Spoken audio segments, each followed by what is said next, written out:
Olá, 22 de outubro de 2019, confira as principais notícias desta terça-feira. Laudo da Coordenadoria de Proteção e Defesa Civil do Estado do Maranhão determina a interdição total do terminal de integração da Praia Grande, no centro de São Luís. A Secretaria de Segurança Pública divulgou um alerta sobre crimes praticados na internet. Pesquisa realizada pelo IBGE apontou crescimento na participação de 10% da população que acumula maiores rendimentos. Reforma do calçadão no principal centro comercial de Imperatriz está em fase final. Fique ligado na TV Difusora e tenha um bom dia, Maranhão.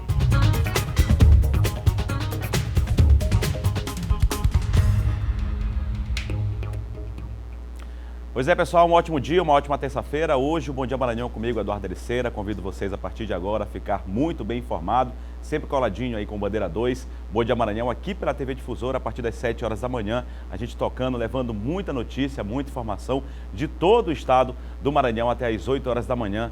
Com vocês aqui na tela da TV Difusora, tem um Bom Dia Maranhão. Agora, 7 horas e 1 minuto, a gente vai começar com uma informação importante, né? São muitas pessoas que dependem do transporte público, usuários do transporte público aqui da capital São Luís. Então, a gente começa com essa informação importante de um laudo da Coordenadoria de Proteção e Defesa Civil do Estado do Maranhão. Expedido nesta segunda-feira, determinou a interdição total do terminal de integração da Praia Grande, no centro de São Luís.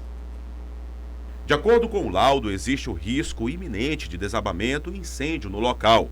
Ainda segundo a Defesa Civil, existem danos aparentes no sistema estrutural, nas coberturas, no sistema elétrico, no sistema de prevenção contra incêndio e pânico.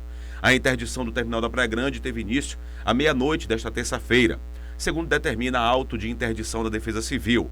A Vara dos Direitos Difusos e Coletivos, atendendo a pedido da Procuradoria-Geral do município, determinou no mês de setembro deste ano que as empresas consorciadas, no prazo de 120 dias, fizessem as reformas e adequações necessárias nos terminais da capital, a fim de sanar as irregularidades constatadas no laudo da vistoria feita pela Secretaria Municipal de Trânsito e Transportes. O terminal de integração na Praia Grande foi construído em 1996 para facilitar o deslocamento da população de São Luís. Além do mais antigo da cidade, o terminal é um dos que registra o maior fluxo diário de passageiros, recebendo uma média de 100 mil pessoas todos os dias.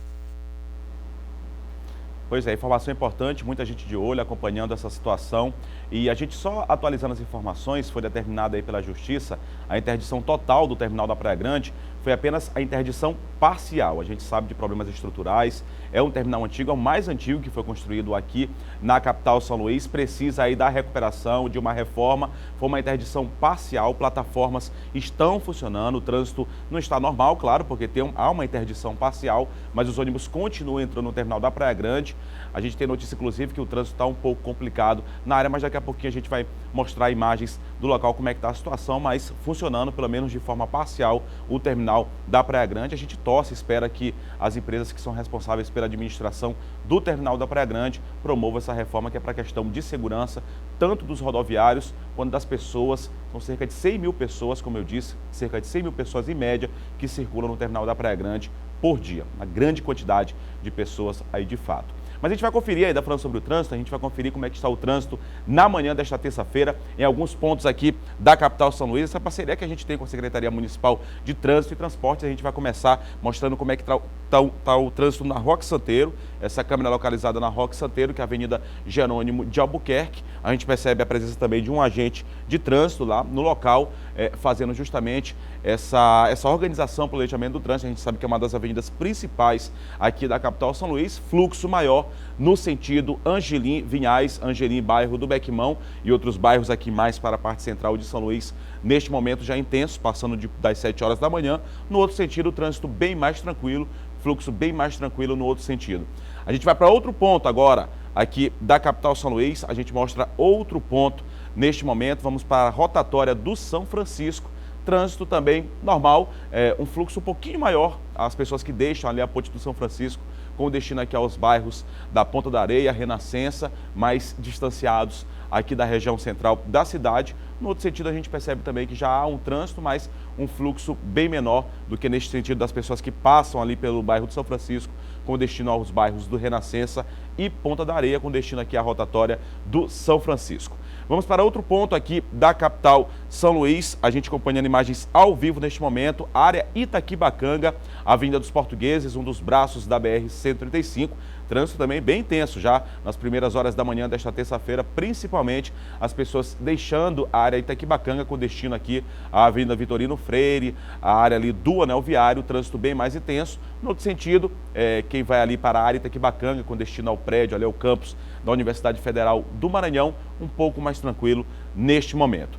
Vamos agora mostrar o último ponto nessa participação, imagens ao vivo, você acompanhando agora, imagens ao vivo em vários pontos aqui, os principais pontos aqui da capital São Luís, trânsito já também bem intenso ali na Avenida Guajajaras, no cruzamento ali com a Lourenço Vieira da Silva, houve uma intervenção também no trânsito neste ponto e neste momento o trânsito um pouco mais tranquilo também na Avenida Guajajaras, é uma das maiores avenidas e mais importantes aqui da capital maranhense. Trânsito bem tranquilo neste momento, nessas primeiras horas da manhã na Avenida Guajajaras. A gente percebe ali que abriu o sinal agora, o pessoal já indo para aquela outra avenida que também é muito importante aqui em São Luís, que é a Lourenço Vieira da Silva. Você acompanhando então 4 pontos, como é que está o trânsito em 4 pontos aqui da capital maranhense, nestas primeiras horas da manhã desta terça-feira. A gente segue com o Bom Dia Maranhão, agora são 7 horas e 6 minutos e uma pesquisa realizada pelo IBGE apontou que houve um crescimento considerável na participação de 10% da população que acumula maiores rendimentos. O Maranhão apresentou índices acima da média do Nordeste. Acompanhe na matéria de Ciro Mineiro. O Hinaldo se aposentou há cerca de 10 anos, mas se engana quem pensa que na última década ele aproveitou para descansar, viajar ou mesmo curtir mais a família.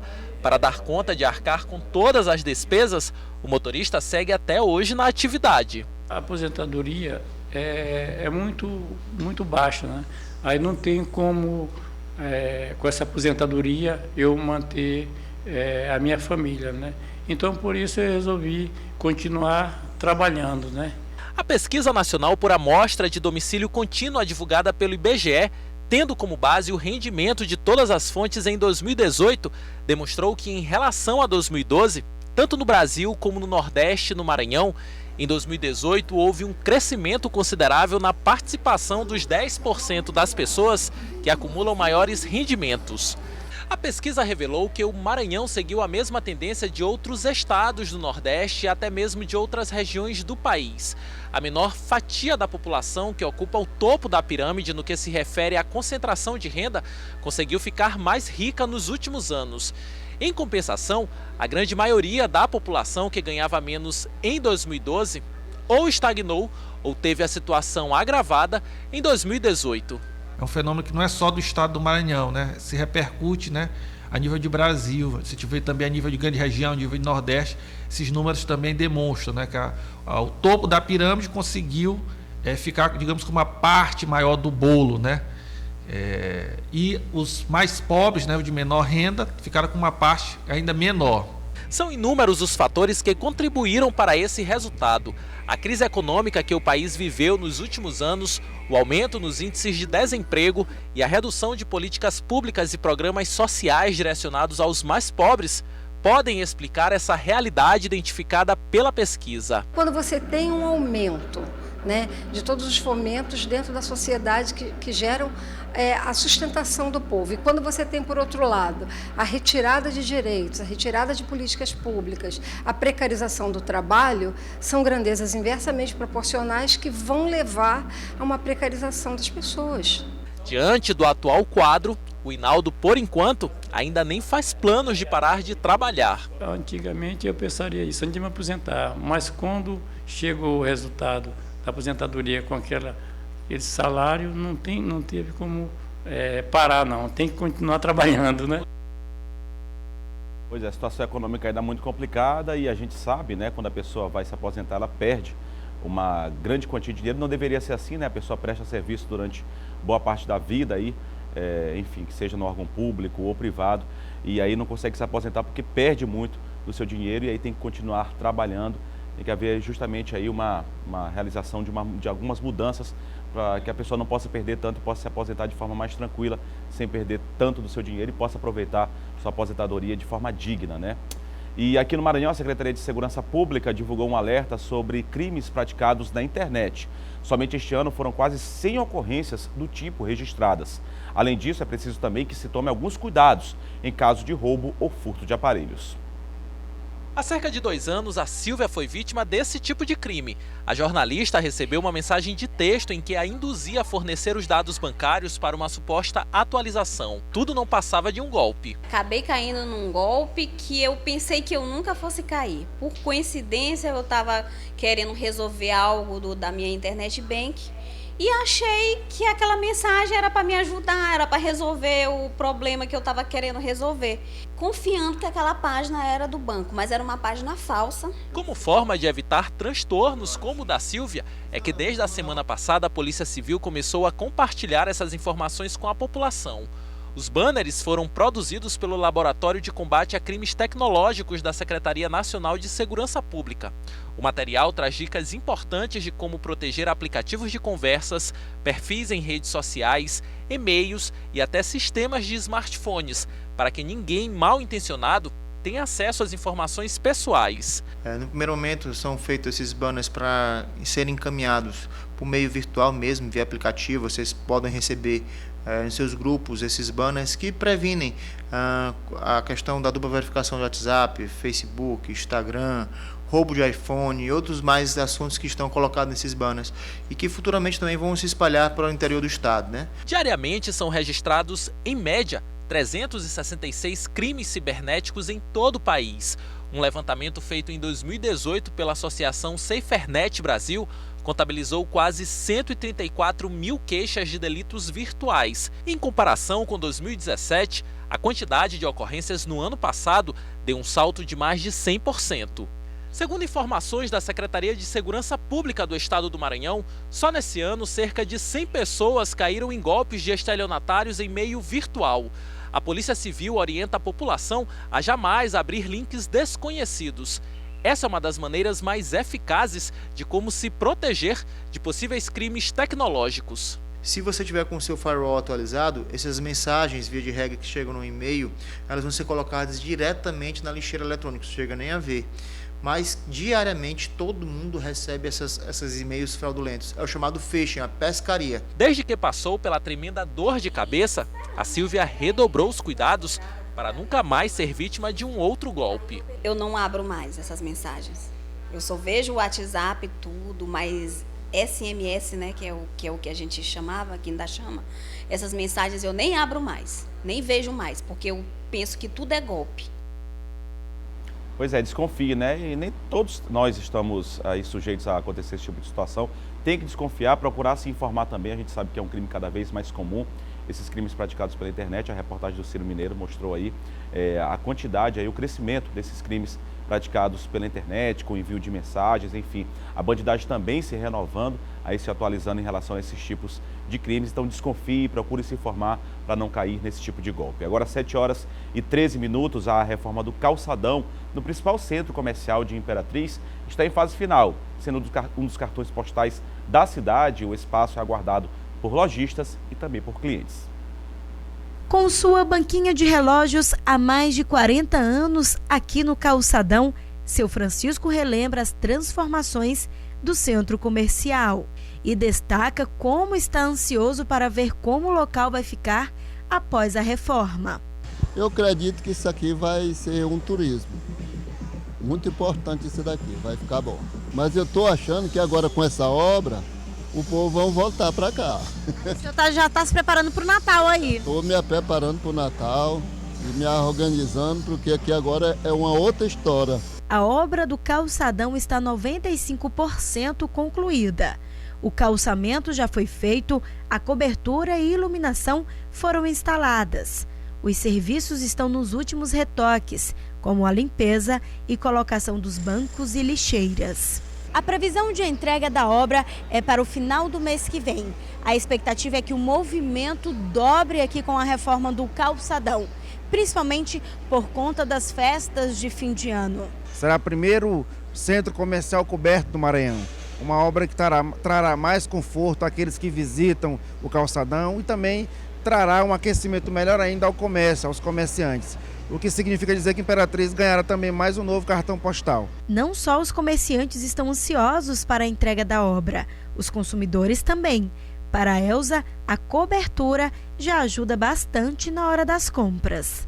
Porque só em você não estar no sol, naquele corre-corre de compras, na chuva, que é o período de chuva, né? Tá tudo de bom, graças a Deus, que ele pensou bem. Pois é, e ainda em Imperatriz, depois de um acidente de trânsito com vítima fatal, a Secretaria Municipal de Trânsito colocará nova sinalização na Avenida Bernardo Saião, uma das mais movimentadas da cidade. A Rua Manaus também passará a ter sentido único. No vídeo gravado por câmeras de segurança, mostra o momento exato da batida que vitimou o agente penitenciário Alexandre Henrique Pereira.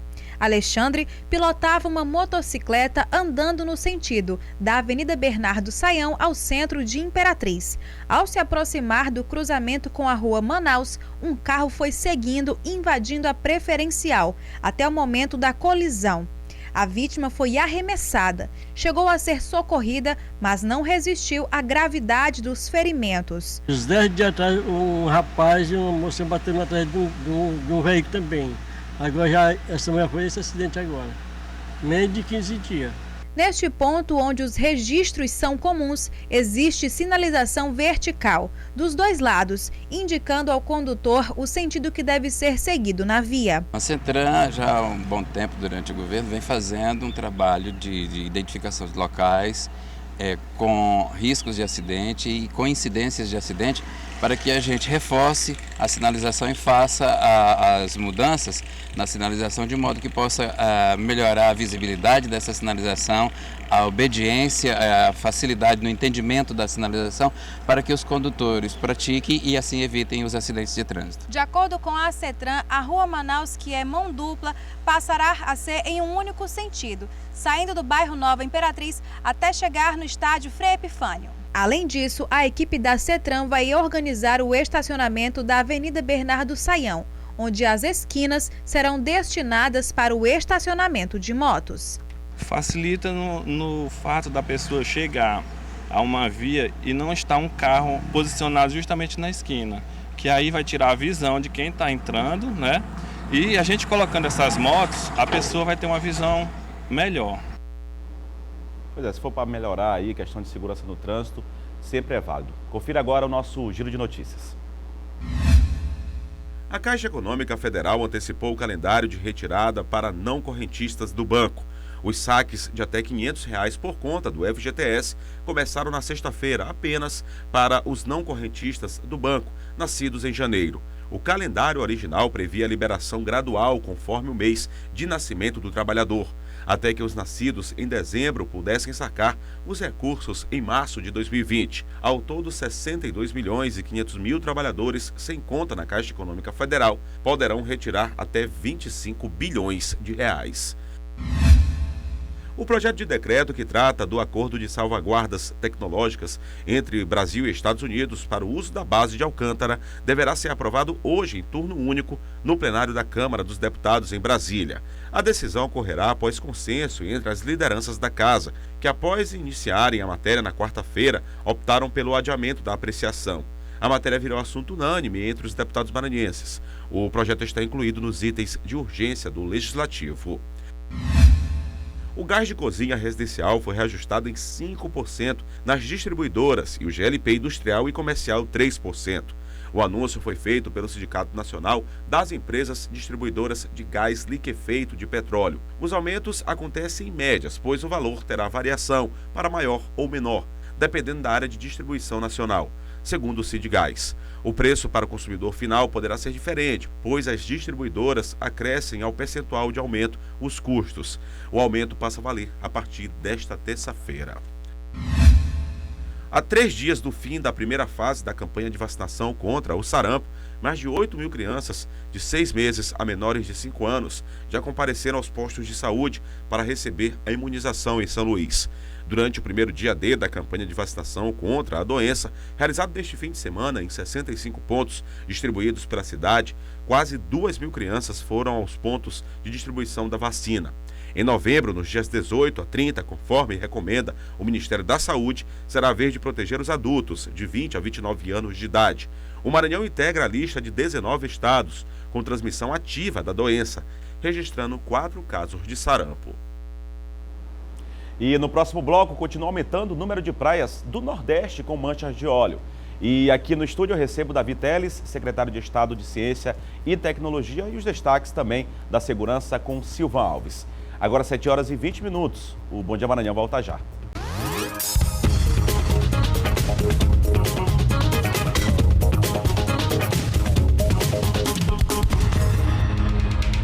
Sete horas e 23 minutos, Bom Dia Maranhão de volta aqui pela TV Difusora e a gente vai acompanhar como é que está o trânsito na manhã desta terça-feira em outras 4 avenidas aqui da capital São Luís. A gente mostrou na abertura do jornal 4 pontos aqui da cidade, vamos para outros 4 pontos aqui da capital maranhense, começando pela Beira-Mar, Ponte do São Francisco.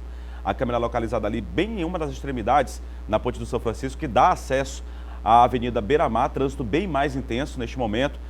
No sentido São Francisco, aqui para a região central da cidade, centro histórico, também a Avenida Beira-Mar, trânsito bem intenso neste momento, no outro sentido mais tranquilo, por isso 2 faixas agora abertas neste momento para quem vem do bairro do São Francisco aqui para a região central da cidade. Vamos agora para outro ponto aqui na capital maranhense, nestas primeiras horas da manhã de terça-feira, você ligadinho aqui no Bom Dia Maranhão, câmera localizada na interseção ali entre as avenidas Daniel de Latouche e Holandês. A gente inclusive tem uma informação que próxima ali à rotatória do Olho d'Água, já chegando ali ao bairro do Araçagi, tem um protesto onde houve interdição das 2 pistas. A gente percebe neste momento que o trânsito está bem tranquilo, só que o protesto acontece um pouco mais à frente, já na altura do bairro do Araçagi. A gente tem informação, as pessoas que forem dirigir neste momento pela Avenida dos Holandeses vão encontrar problemas, a gente já passa esse alerta, presta serviço aqui no Bom Dia Maranhão, também passando essa informação importante. Outro ponto da cidade, câmera localizada na Guaxinduba, ali na descida da Rua das Cajazeiras, subindo ali a Praça da Bíblia, também com destino à região central da cidade, a Praça Deodoro, trânsito bem tranquilo neste momento, bem tranquilo mesmo nessa parte aí na região central da cidade, logo nas primeiras horas da manhã desta terça-feira. Câmera localizada ali próximo ao quartel, um dos quartéis do Corpo de Bombeiros na região central de São Luís. Outro ponto para finalizar essa segunda participação mostrando o trânsito aqui na cidade, vamos para outro ponto para finalizar, a Avenida Carlos Cunha, bem carregado o trânsito logo nas primeiras horas da manhã desta terça-feira, principalmente no sentido daquelas pessoas que deixam o bairro do Jaracati, Calhau, pessoas que vêm no sentido centro da cidade. Bem carregado o trânsito neste momento, tem que ter paciência logo nas primeiras horas da manhã desta terça-feira, no outro sentido, como quem vem ali saindo da região central da cidade com destino aos bairros do Jaracati, Calhau e outros bairros mais distantes aí da região central da cidade, um pouco mais tranquilo, mas no sentido centro de São Luís, os motoristas vão ter que redobrar a atenção e ter um pouco de paciência, porque está bem carregado agora, neste momento, ali na ponte Bandeira Tribus e outros 4 pontos. As câmeras localizadas aí no Centro de Controle e Monitoramento da Secretaria Municipal de Trânsito e Transportes pela Prefeitura de São Luís, essa parceria que a gente tem prestando serviço para você que nos acompanha logo cedinho aqui no Bom Dia Maranhão. Agora a gente fala sobre o caso de um comerciante do estado do Piauí que morreu após sofrer um infarto durante um assalto aqui no interior do Maranhão. Edson Ferreira foi colocado no porta-malas de um carro com mais 2 amigos após serem abordados por criminosos. O corpo de Edson da Silva Ferreira, 48 anos, foi abandonado numa estrada vicinal em Tuntum, no Maranhão.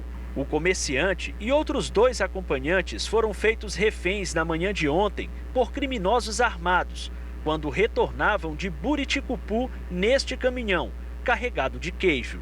A família só tomou conhecimento do fato ontem às 3h30 da tarde, quando uma das vítimas conseguiu ligar. O motorista Francisco Magno Pires de Souza revelou que o caminhão foi trancado na estrada por outro veículo de carga. Atrás havia um carro de passeio, onde ele e Edson foram colocados no porta-malas. As vítimas teriam rodado por aproximadamente 2 horas no compartimento quente e apertado. Edson, que era hipertenso, não resistiu. Nós já iniciamos as investigações aqui no plantão, no sentido de apurar, mas aqui a gente tem aqui, eram 3 indivíduos, 3 homens encapuzados, que estavam armados, que anunciaram esse assalto. Abalados, familiares não deram entrevista, mas informaram a nossa equipe que o motorista Francisco Magno está hospitalizado tendo alucinações por conta do trauma. O outro ocupante do caminhão, também comerciante identificado como Miranda, não se feriu.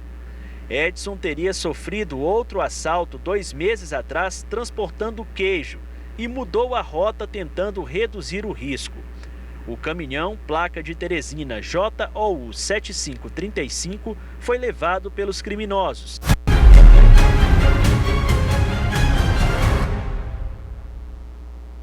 A gente segue falando de segurança aqui no Bom Dia Maranhão e recebe Silvan Alves. Muito bom dia, Silvan. Bom dia, Eduardo. Bom dia a você, bom dia a todos.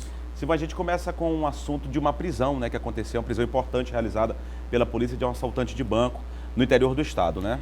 A polícia descobriu que esse assaltante, que é procurado lá no Rio Grande do Norte, ele estava atualmente residindo em Bacabal. Não sabe se por coincidência que a polícia está investigando. Isso aí são imagens da operação que foi realizada agora pela manhã. Às 4 horas da manhã, os policiais foram até a casa, a residência, para cumprir o mandado de prisão na residência aí desse senhor Francisco. Ele é foragido da justiça lá de Natal, lá no Rio Grande do Norte. Ele é acusado de integrar uma quadrilha interestadual de assaltantes, que teria feito um assalto lá na cidade de Alexandria, que fica lá no Rio Grande do Norte, e um assalto bastante violento.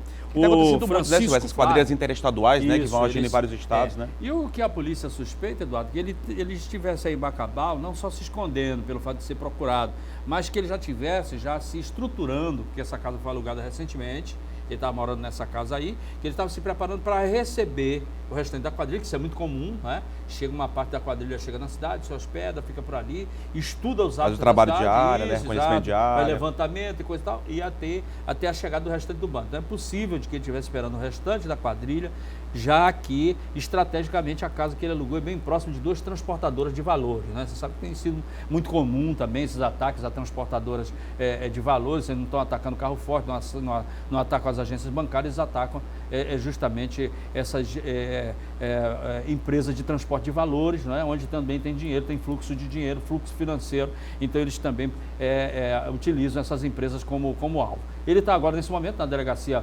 regional lá de Bacabal, onde está sendo feito o interrogatório dele. Como ele é um assaltante interestadual, há interesse do DECRIF de que ele venha para cá, né, seja transferido ainda hoje, para que ele seja investigado sobre participação em outros assaltos a banco aqui no Maranhão. Por isso daí da importância, né, Silva? A questão da prevenção, o trabalho preventivo da polícia, exatamente, que pode ter até evitado um assalto que poderia acontecer no município de Bacabal, por essas características que você acabou de falar aqui, né, Silvana? Exatamente. Silvana, agora a questão de um outro assalto que aconteceu também em uma loja de pet aqui, especializada aqui no pet. Aconteceu esse, no caso, na capital São Luís, no bairro de São Cristóvão. No bairro de São Cristóvão, o cachorrinho, o pet cachorrinho, foi invadido por 2 homens armados, 2 estavam armados. Eles acabaram, as imagens mostram no momento em que eles chegam, né? Essa é a câmera da entrada lá do pet.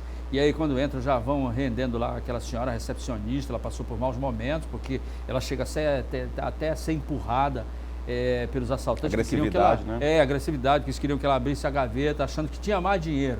Olha lá o momento em que ele aborda ela, empurra, olha lá, dá um soco, uma espécie de soco no rosto dela, justamente para pegar o dinheiro, que ele achava que tinha mais dinheiro, que tinha o dinheiro escondido em outro compartimento ali da gaveta. Ali é uma cliente, olha lá, esse outro ângulo, né, bem na entrada, na recepção, outro ângulo da câmera, de desespero, né, a senhora chorando, e mesmo assim eles continuam dando pânico, pressão nela, querendo mais dinheiro. Tinha uns clientes lá, inclusive um cidadão que estava com um cachorro, né, que estava esperando atendimento lá, que também passou por maus momentos. Eles fizeram raspa, né, de clientes, aparelho de telefone celular, carteira porta-cédula, que eles puderam levar, eles acabaram levando. A polícia está disponibilizando, esse assalto foi na semana passada, e a polícia está disponibilizando as imagens agora, olha lá, a imagem, outra imagem, que é da recepção. Tem as imagens, que facilita, né, ajuda no trabalho da polícia.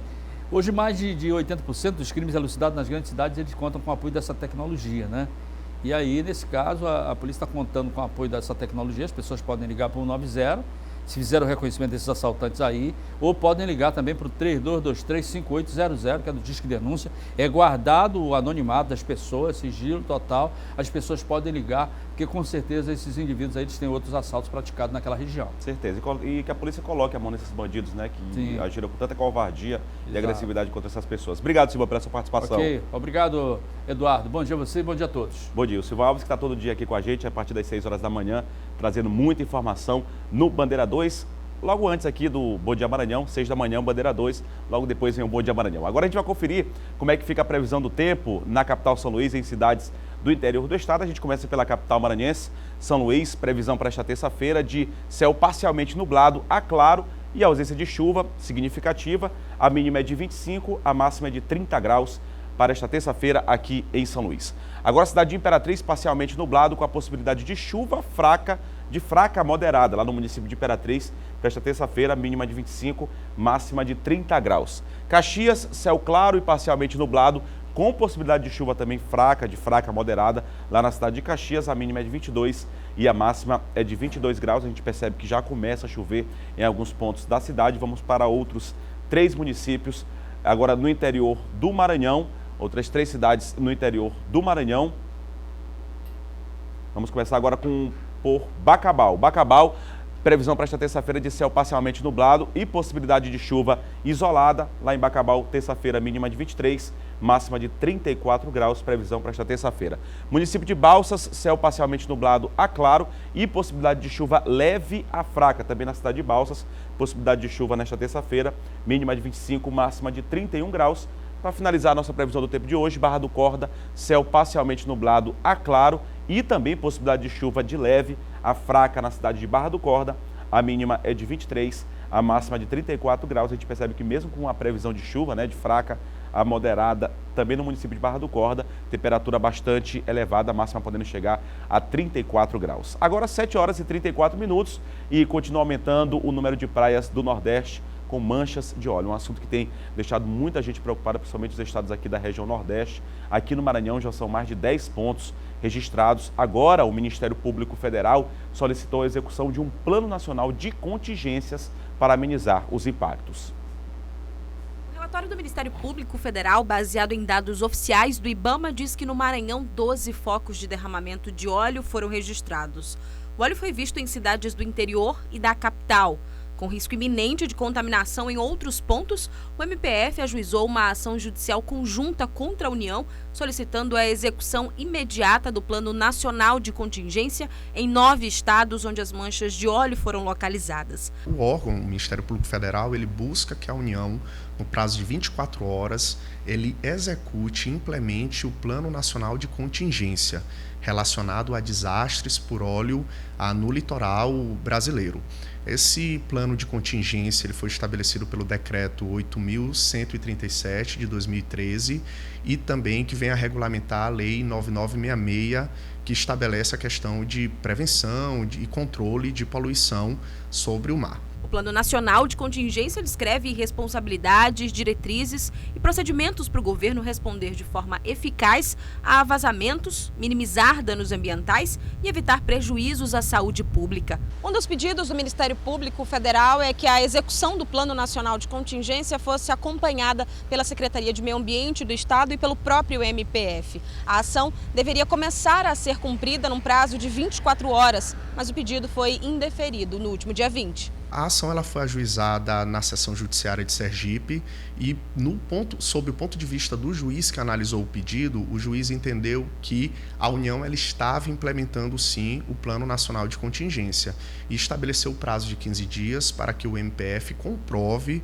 ou, de certa forma, aponte quais as ações que a União não vem adotando. O derramamento de óleo já atingiu 187 locais em 9 estados do Nordeste. Para este especialista no assunto, a probabilidade de outros pontos serem contaminados é real e os impactos são inúmeros se isso continuar. Esse óleo ele pode ter impactos de diferentes magnitudes. Em primeira ordem, sobre os organismos marinhos. E também isso tem um impacto socioeconômico sobre a atividade pesqueira, sobre os pescadores que podem ter restrição de locais de pesca por conta do óleo, por conta da contaminação ambiental e sobre também atividades econômicas, a exemplo do turismo. Pois é, assunto preocupante. A gente espera que as autoridades deem a devida atenção para melhorar essa situação. São pontos turísticos, mexe com o meio ambiente. Infelizmente, uma situação lamentável. Agora, 7 horas e 37 minutos, será aberta hoje, oficialmente, na Casa do Maranhão, a Semana Nacional de Ciência e Tecnologia do Maranhão, considerado aí o maior evento de divulgação científica do estado. A Semana de Ciência e Tecnologia é coordenada pelo Ministério da Ciência, Tecnologia, Inovações e Comunicações. Para falar sobre esse importante evento, estou recebendo Davi Teles, que é secretário de Estado de Ciência e Tecnologia, aqui no estúdio do Bom Dia Maranhão. Muito bom dia, secretário. Bom dia, Eduardo.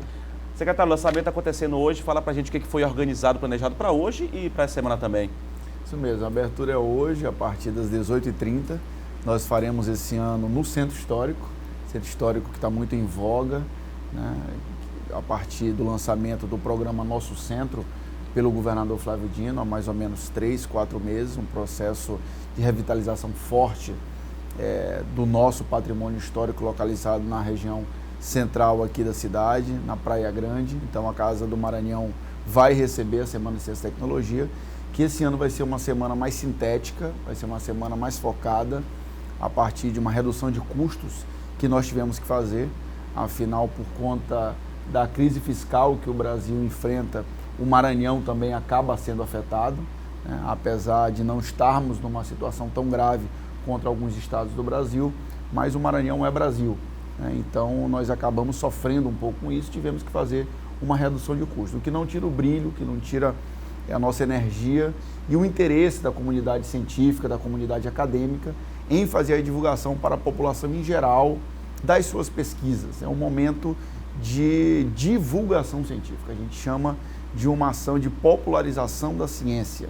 É um momento em que os pesquisadores que estão ali dentro dos laboratórios, dentro das universidades, fazendo as suas pesquisas, que muitas das vezes não chega ao grande público, ao público que não é da academia, que não é da ciência, é o momento que eles têm para levar essas pesquisas, o seu fazer científico à população em geral. Afinal, ciência não é só aquela feita por um cientista dentro de um laboratório com um tubo de ensaio. Ciência é muito mais que isso. Ciência são as ciências sociais, as ciências biológicas, as ciências exatas, que facilitam a nossa vida desde sempre, que desestabiliza a história, né, que proporciona os grandes avanços da humanidade. Tá, quem deve participar, secretário? Quem deve, fala para a gente sobre vai ser debates, vão ser palestras, quem que deve participar dessa semana? Nós temos várias modalidades de atividades, temos workshops, temos pôsteres, temos palestras, temos mini cursos e temos também 33 estandes das instituições de ensino superior, das instituições de educação básica, né, do Sistema S, que é parceiro nosso, de empresas de base tecnológica, de outras secretarias estaduais que também têm as suas atividades científicas, como, por exemplo, a Secretaria de Direitos Humanos, a própria Secretaria de Educação. Então é uma semana bastante rica. Então nós temos ali um espaço na Casa do Maranhão, onde se concentram os estandes, e um espaço mais para dentro da Casa do Maranhão, onde vamos ter essas atividades que eu acabei de citar. Pouco mais de 300 atividades, já tem um bom tempo, há pelo menos 4 anos, nós estamos sendo muito bem ranqueados na Semana Nacional de Ciência e Tecnologia, porque há também aí uma competição entre os estados que fazem a Semana de Ciência e Tecnologia. E é importante ficar bem ranqueado, né, secretário? É muito importante ficar bem ranqueado. O Maranhão está em 6º, 7º lugar, né? Aí essas duas colocações já tem um bom tempo. No Brasil e no Nordeste, a gente vem mantendo aí o 3º lugar, seja por conta da organização, seja por conta da quantidade de atividades, da quantidade de estandes, da seriedade com que a gente trata, da criatividade da nossa Semana de Ciência e Tecnologia. Então, é muito importante que a gente receba lá, a partir de hoje, no comecinho da noite, né, às 6h30, crianças, escolas, adolescentes, mas também os adultos, os idosos, as pessoas de todas as áreas, de todas as profissões que têm interesse em se familiarizar cada vez mais com o fazer científico. Como o senhor falou, a questão da importância, né, de envolver a população nesses saberes, na questão da ciência. A ciência é muito mais abrangente, como o senhor disse, do que aquela questão do tubo de ensaio ali em um laboratório. Agora, programação também no município de Imperatriz, e eu queria que o senhor falasse também sobre essa importância que o governo vê em investimento na questão dessa área de ciência e tecnologia. Tem a questão dos casarões tech, a questão das startups, a questão de, nos IEMAs também é muito trabalhado essa questão. Falasse também da programação no município de Imperatriz e dessa questão de investimentos por parte do governo do estado. Isso, mesmo com toda a dificuldade nacional, né, que a gente vem enfrentando do ponto de vista financeiro, né, que é uma crise fiscal que também atinge o Maranhão, na medida em que os fundos constitucionais de transferência para o Maranhão, eles diminuíram muito, nós acabamos tendo também um impacto negativo como um todo. Mas ainda assim nós tentamos e vimos conseguindo caminhar em sentido oposto daquilo que o Brasil vem caminhando. Né? O Brasil está vendo derreter o seu sistema de financiamento à pesquisa, por exemplo. O sistema CNPq-CAPES vem erodindo, vem se diluindo, e os pesquisadores, obviamente, que vêm sofrendo muito com isso, a pesquisa maranhense vem sofrendo muito, e a nossa Fundação de Amparo à Pesquisa, a FAPEMA, vem mantendo um nível de investimento, um nível de fomento que é regular ao longo desses últimos 4 anos e meio, quase 5 anos. Né? E para não falar de outras iniciativas, como a própria Semana de Ciência e Tecnologia, como os IEMAS, que é um Instituto de Educação Básica, né, de ensino médio, mas que também tem ensino profissionalizante, também tem ensino técnico e uma vocação científica profundamente forte. Né? Na área de inovação, nós ousamos, no começo de 2018, lançar o primeiro hub público de inovação do Maranhão. Né? Incubamos e aceleramos 67 startups em 2018 e agora em 2019, 110 startups que estão lá sendo aceleradas, sendo incubadas por profissionais extremamente preparados, no nosso Casarão Tech Renato Acha. Estamos agora lançando o Parque Tecnológico do Maranhão. Só que nós temos feito é viajar pelo Brasil para atrair empresas de base tecnológica, instituições de ensino superior e de pesquisa para o Centro Histórico, para a gente fazer uma necessária aproximação entre a academia, transformando pesquisas em produtos, com o mercado e também com a necessidade da população, de aumento de DIH, de melhoria de qualidade de vida. Daqui a mais ou menos 13, 14, 15 meses, nós vamos ter um parque tecnológico dentro do polo tecnológico do nosso centro, vigoroso e consolidado. Ok. Obrigado pela sua participação. Recebemos aqui no estúdio do Bom Dia Maranhão, Davi Teles, secretário estadual de Ciência e Tecnologia. A abertura acontecendo hoje, 18h30, na Casa do Maranhão, né? 18h30, na Casa do Maranhão, no coração do Centro Histórico de São Luís. Obrigado, secretário. Bom dia e boa terça-feira. Obrigado. A gente segue com o Bom Dia Maranhão e no próximo bloco é grande o número de crianças vítimas de violência atendidas em unidades de saúde aqui na capital. E mais, deputado e vereador defendem PT com candidatura própria para a Prefeitura de São Luís. Os bastidores da política com o John Coutrin. Agora 7h44, o Bom Dia Maranhão volta já já.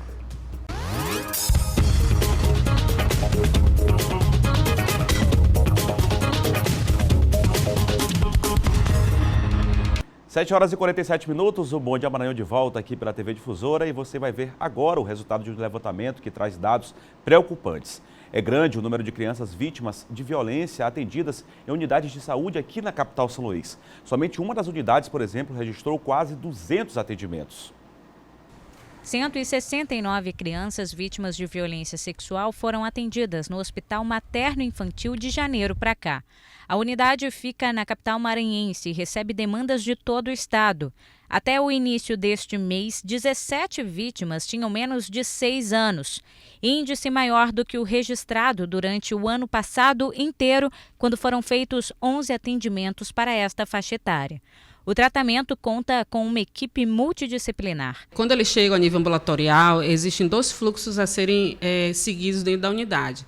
O fluxo dentro das 72 horas, onde essa criança passa pelo médico e ele solicita a profilaxia, que são as medicações emergenciais, que são os antirretrovirais, no caso de adolescente, a pílula do dia seguinte, e elas ficam em acompanhamento ambulatorial. A parte da clínica, elas ficam 15 dias, depois 1 mês, 3 meses, 6 meses, 1 ano, em acompanhamento ambulatorial da parte clínica. Crianças do sexo feminino são o principal alvo dos agressores. Do total de atendidas, 155 eram meninas e 14 meninos. Por lei, toda criança e adolescente que é percebido por algum profissional de saúde, independente se é assistente social, enfermeiro, médico, psicólogo, que percebe pelo menos uma suspeita de possibilidade de violência sexual, por lei nós somos obrigados a fazer notificação. Tá? Essa notificação vai para o sistema de informação e vai para o Conselho Tutelar, que faz todo o acompanhamento dessa criança. A maioria dos atendimentos da unidade vem de encaminhamentos já denunciados aos órgãos de fiscalização. mas em casos de emergência, eles também comunicam à polícia. Geralmente o Conselho Tutelar encaminha essas crianças à delegacia, depois elas vão para o centro de perícia, que fica na Maria Aragão, e eles encaminham para cá para os cuidados em saúde, né? Então, todo acompanhamento que é feito aqui é visando o atendimento em saúde, passa por médicos, psicólogos e, caso seja necessário, passa por psiquiatras também. Pois é, imagina um trauma para uma criança que é vítima de violência, né? A gente segue aqui no Bom Dia Maranhão, agora a gente fala de política.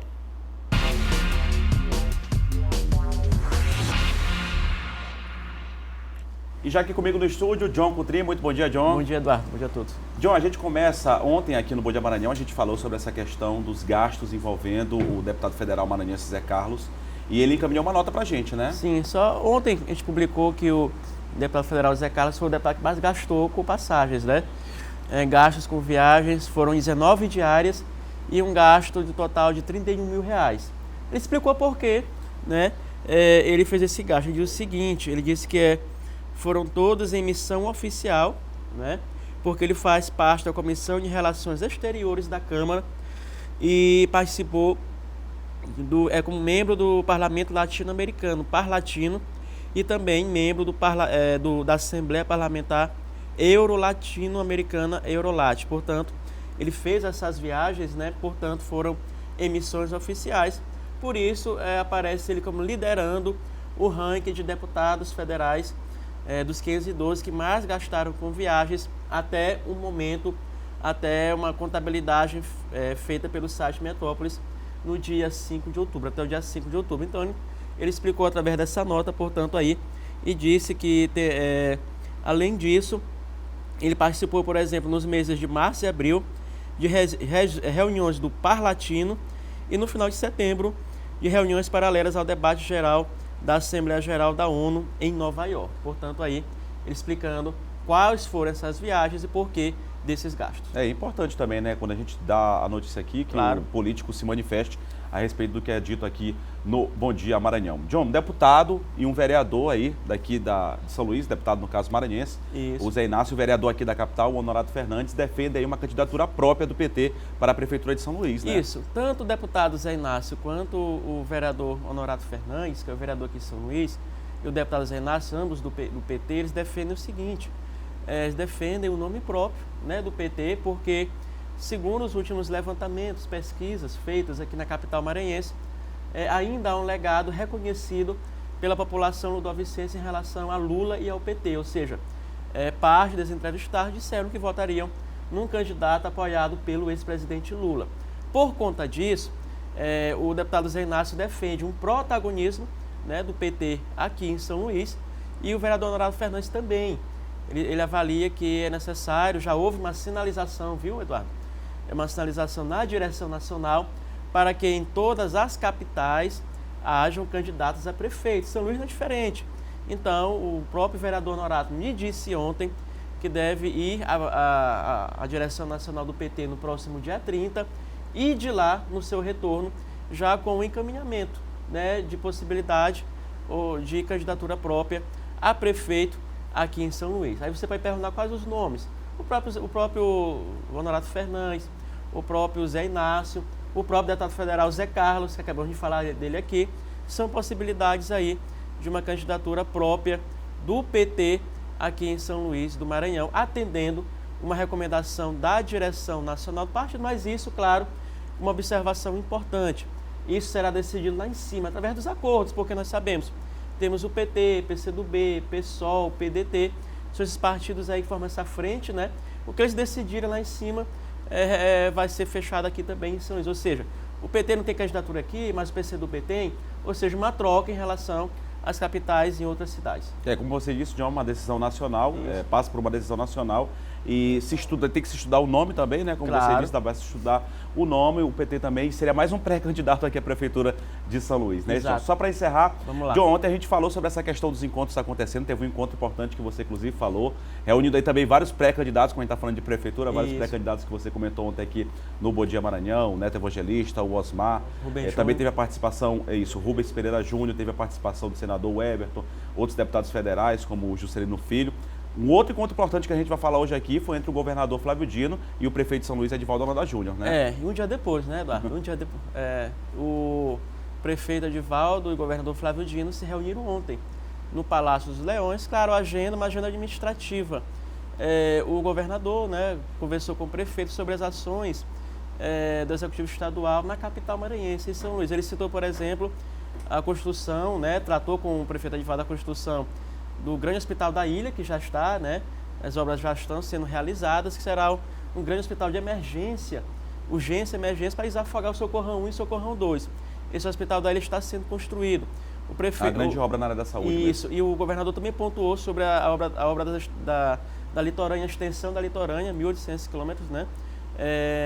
Aliás, 1,8 quilômetros, aí está sendo construído pelo governo do estado. Já por sua vez, o prefeito Edivaldo, aí ele elencou também as obras de pavimentação, infraestrutura, né, que estão sendo realizadas na capital, ou seja, eles aí alinhados no sentido de realizar essas obras conjuntas, né, essa parceria, tanto da parte do governo como da parte da prefeitura, ou seja, em sintonia para que a população seja beneficiada e, claro, também um gesto político de que tanto o prefeito Edivaldo quanto o governador Flávio Dino liderarão o processo de sucessão na capital maranhense. É importante também essa questão, claro, houve debate sobre esses investimentos aqui para a capital maranhense, era o prefeito da cidade, o governador do estado, investimentos aqui para a capital São Luís. Obrigado, John. A gente se vê amanhã aqui no Bom Dia Maranhão. John Coutrin falando de política aqui como todos os dias, de segunda a sexta-feira. Olha, agora 7 horas e 56 minutos, a gente vai com imagens ao vivo agora, nessa tela aqui, imagens ao vivo agora do Terminal da Praia Grande. A gente já falou sobre esse assunto logo no início do jornal do Bom Dia Maranhão. A gente percebe que a movimentação é tranquila, só reforçando, havia um pedido de interdição total do Terminal da Praia Grande.